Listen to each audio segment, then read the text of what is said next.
আমি আপনাদের সতর্ক করে দিচ্ছি। পরে বলবেন যে আমি সতর্ক করিনি, আমি আপনাদের সতর্ক করে দিচ্ছি। আপনারা যদি নিজেদের মধ্যে ভেদাভেদ ভুলে একসাথে কাজ না করতে পারেন, নিজেরা যদি কাদা ছোড়াছুড়ি করেন, মারামারি কাটাকাটি করেন, এই দেশ এবং জাতির স্বাধীনতা সার্বভৌমত্ব বিপন্ন হবে। আমি আজকে বলে দিলাম, নাইলে আপনারা বলবেন যে আমি আপনাদের সতর্ক করিনি। আমি সতর্ক করে দিচ্ছি আপনাদের। আমার অন্য কোনো আকাঙ্ক্ষা নাই, আমার একটাই আকাঙ্ক্ষা, দেশ এবং জাতিটাকে একটা সুন্দর জায়গায় রেখে ছুটি করা। I had enough. Was last 7-8 months I had enough. আমি চাই দেশ এবং জাতিকে একটা সুন্দর জায়গায় রেখে আমরা সেনানিবাসে ফেরত আসবো। আরেকটা জরুরি বিষয় যেটা আমি ভাবলাম যে আপনাদের সাথে আমি শেয়ার করি। দেশের এই আইন শৃঙ্খলা পরিস্থিতি খারাপের পিছনে কিছু কারণ আছে। প্রথম কারণটা হচ্ছে যে আমরা নিজেরা হানাহানির মধ্যে ব্যস্ত, একজন আরেকজনের বিরুদ্ধে বিষোদ্গারে ব্যস্ত। এটা একটা চমৎকার সুযোগ অপরাধীদের জন্য। যেহেতু আমরা একটা অরাজক পরিস্থিতির মধ্যে বিরাজ করছি, তারা খুব ভালোভাবেই জানে যে এই সময়ে যদি এই সমস্ত অপরাধ করা যায় তাহলে এখান থেকে পরিত্রাণ পাওয়া সম্ভব। সেই কারণে এই অপরাধগুলো হচ্ছে। আমরা যদি সংগঠিত থাকি, একত্রিত থাকি, তাহলে অবশ্যই এটা সম্মিলিতভাবে মোকাবেলা করা সম্ভব হবে। Police, RAB, BGB, TGFI, NSI এগুলো দেশের জন্য অত্যন্ত গুরুত্বপূর্ণ কাজ করেছে অতীতে। খারাপ কাজের সাথে অসংখ্য ভালো কাজ করেছে।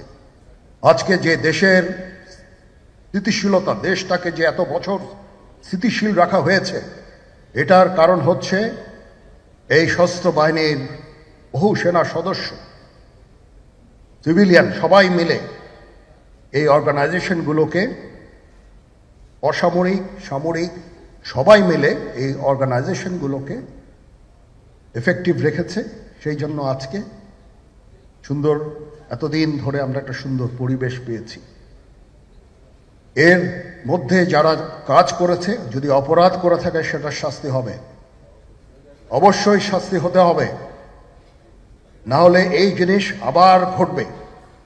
আমরা সেটাকে বন্ধ করতে চাই চিরতরে, কিন্তু তার আগে মনে রাখতে হবে আমরা এমনভাবে কাজটা করব এই সমস্ত অর্গানাইজেশনগুলো যেন আন্ডারমাইন না হয়। আজকে পুলিশ সদস্য কাজ করছে না, এটা বিশাল বড় কারণ হচ্ছে অনেকের বিরুদ্ধে মামলা, অনেকে জেলে। RAB, BGB, DGFI, NSI panicked. বিভিন্ন দোষারোপ, গুম, খুন ইত্যাদি তদন্ত চলছে। অবশ্যই তদন্ত হবে, দোষীদের বিচারের আওতায় আনতে হবে। এমনভাবে কাজটা করতে হবে যেন এই অর্গানাইজেশনগুলো আন্ডারমাইন না হয়। এই অর্গানাইজেশনগুলোকে যদি আন্ডারমাইন করে আপনারা মনে করেন যে দেশের শান্তি শৃঙ্খলা বিরাজ করবে, সবাই শান্তিতে থাকবেন, এটা হবে না, সেটা সম্ভব না। আমি আপনাদের পরিষ্কার করে বলে দিচ্ছি, এই দেশের শান্তি শৃঙ্খলা রক্ষার দায়িত্ব খালি সেনাবাহিনীর না। 2 লক্ষ পুলিশ আছে, বিজিবি আছে, র্যাব আছে, আনসার বিডিপি আছে, আমার আছে হচ্ছে 30,000 সৈন্য। এদেরকে আমি এই যে একটা বিরাট ভয়েড, আমি এই 30,000 সৈন্য দিয়ে আমি কিভাবে এটা পূরণ করব? 30,000 থাকে, আবার 30,000 চলে যায় ক্যান্টনমেন্টে, আরো 30,000 আসে। এটা দিয়ে আমরা দিন রাত আমরা চেষ্টা করে যাচ্ছি। এখানে যে সমস্ত উচ্ছৃঙ্খল কাজ হয়েছে সেটা আমাদের নিজস্ব তৈরি, এটা আমাদের নিজস্ব ম্যানুফ্যাকচার, আমরা নিজস্ব এইগুলো তৈরি করেছি। এই বিপরীতমুখী কাজ করলে এসে কখনো শান্তি শৃঙ্খলা আসবে না। এই জিনিসটা আপনাদের মনে রাখতে হবে। তদন্ত কমিশন হচ্ছে, আবার একটা আমাদের সর্বদা আমরা চেষ্টা করব তদন্ত কমিশনকে সহায়তা করতে। যে ধরনের সাহায্য সহযোগিতার প্রয়োজন হয় আমরা করব। আমরা দেশে একটা ফ্রি ফেয়ার অ্যান্ড ইনক্লুসিভ একটা ইলেকশনের জন্য দিকে ধাবিত হচ্ছে এবং তার আগে যে সমস্ত সংস্কার করা প্রয়োজন অবশ্যই সরকার সেদিকে খেয়াল করবেন। আমি যতবারই ডক্টর ইউনূসের সাথে কথা বলেছি, he completely agrees with me. There should be free, fair and inclusive election, and that election should be within December or close to that. যেটা আমি এর প্রথমেই বলেছিলাম যে 18 মাসের মধ্যে একটা ইলেকশন। আমার মনে হয় যে সরকার সেদিকেই ধাবিত হচ্ছে।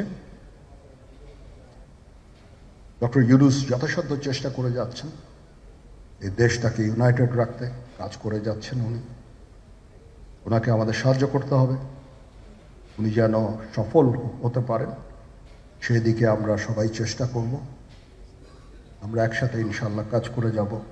আসেন আমরা নিজেদের মধ্যে মারামারি কাটাকাটি না করে আমরা ইউনাইট আওয়ারসেলস, দেশ জাতি যেন একসাথে থাকতে পারি সেদিকে আমাদের কাজ করতে হবে।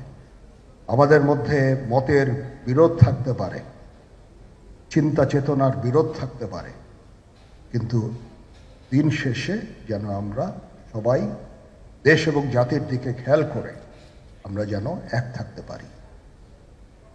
তাহলে এই দেশটা উন্নত হবে, এই দেশটা সঠিক পথে পরিচালিত হবে। না হলে আমরা আরো সমস্যার মধ্যে পড়তে যাব। বিশ্বাস করেন, we don't want to head, ওইদিকে আমরা যেতে চাই না। আমি আপনাদের সতর্ক করে দিচ্ছি, পরে বলবেন যে আমি সতর্ক করিনি। আমি আপনাদের সতর্ক করে দিচ্ছি, আপনারা যদি নিজেদের মধ্যে ভেদাভেদ ভুলে একসাথে কাজ না করতে পারেন, নিজেরা যদি কাদা ছোড়াছুড়ি করেন, মারামারি কাটাকাটি করেন, এই দেশ এবং জাতির স্বাধীনতা সার্বভৌমত্ব বিপন্ন হবে। আমি আজকে বলে দিলাম, নাইলে আপনারা বলবেন যে আমি আপনাদের সতর্ক করিনি। আমি সতর্ক করে দিচ্ছি আপনাদের। এই দেশ সুখে শান্তিতে থাকতে চাই, আমরা চাই না হানাহানি কাটাকাটি মারামারি। সেই উদ্দেশ্যে আমি কাজ করে যাচ্ছি, আমরা কাজ করে যাচ্ছি। আমাদের সেনাবাহিনীর প্রতি আক্রমণ করেন না। একটা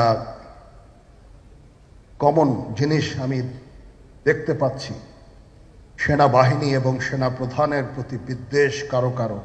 কি কারণে আজ পর্যন্ত আমি এটা খুঁজে পাইনি। আমরা হচ্ছে একমাত্র ফোর্স যেটা আপনাদের জন্য কাজ করে যাচ্ছি, দাঁড়িয়ে আছি প্ল্যাটফর্মে। Of course navy and air force, navy chief আবার মন খারাপ করে করছে, navy air force all, we all আমাদেরকে সাহায্য করেন, আমাদেরকে আক্রমণ করেন না, আমাদেরকে অনুপ্রাণিত করেন, আমাদেরকে উপদেশ দেন। কোনো একটা সমস্যা হয়ে গেলে আমি যেন নুরুদ্দিন স্যারের স্বর্ণপন্ন হই এবং উনি আমাকে উপদেশ দেন, সিনিয়র জেনারেলরা আমাকে উপদেশ দেন, আমি সবার কাছে স্বর্ণপন্ন হই।